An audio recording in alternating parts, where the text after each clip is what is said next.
Magandang araw sa lahat, welcome po ulit dito sa atin channel ang Biyahe y Komida. Maraming salamat sa lahat ng nag-subscribe, indeed.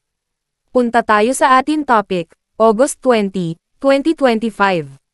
Vic Soto tumstigo sa korte para sa cyber libel case laban kay Daryl Yap. Personal na humarap sa Muntinlupa Regional Trial Court si Vic Soto para tumstigo sa cyber libel case na isinampan niya laban sa direktor na si Daryl Yap. Nangyari ang pagdinig kahapon, August 19, kaugnay ng malisyoso umanong teaser ng pelikula ni Direk Daryl na, The R of Pepsi Paloma, kung saan diretsahang binanggit ang pangalan ni Bossing Vic.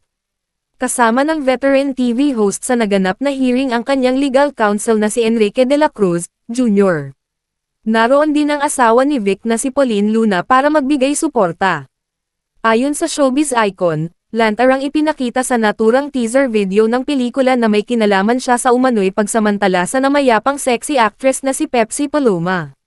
Sa nasabing teaser ng The R of Pepsi Paloma, ipinakita ang karakter ng veteran actress at direktor na si Gina Alahar, gumaganap bilang si Charito Solis, na tinatanong ang young actress na si Riz Bustamante bilang si Pepsi, kung pinagsamantalahan siya ni Vic Soto.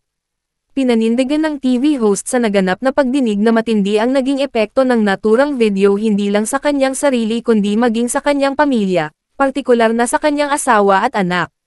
They especially disparaged my name, eroded my reputation, discredited my social standing and diminished my esteem, self-respect and goodwill, which has taken me a lifetime to build and protect, as I was unfairly branded as AR without any factual basis. And as suggested in the teaser video, ang pahayag ni Bossing na bahagi ng isinumite nilang affidavit court.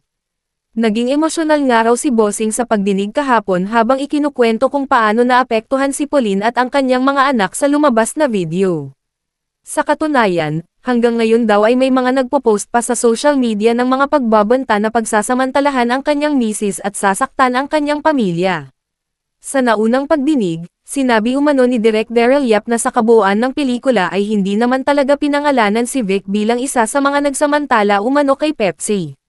The script of the movie stated that it was just a publicity stunt, but that was not mentioned in the teaser video, ang pahayag naman ni Attorney De La Cruz. Kinumpirma naman ng abogado na itinakda ang susunod na hearing sa September 9, 2025. Tumanggi naman umanong magbigay ng pahayag ang kampo ni Direk Daryl matapos tumstigo si Vic.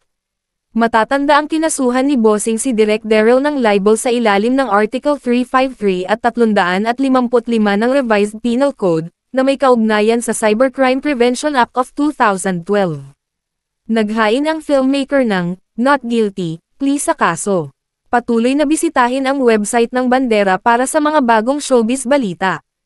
At yan ang ating latest showbiz chika update for today. Huwag kalimutan mag-subscribe, click the notification bell for more showbiz chika updates, like and share the video at suportahan po ang ating Facebook page. Maraming salamat sa lahat ng nag-subscribe indeed.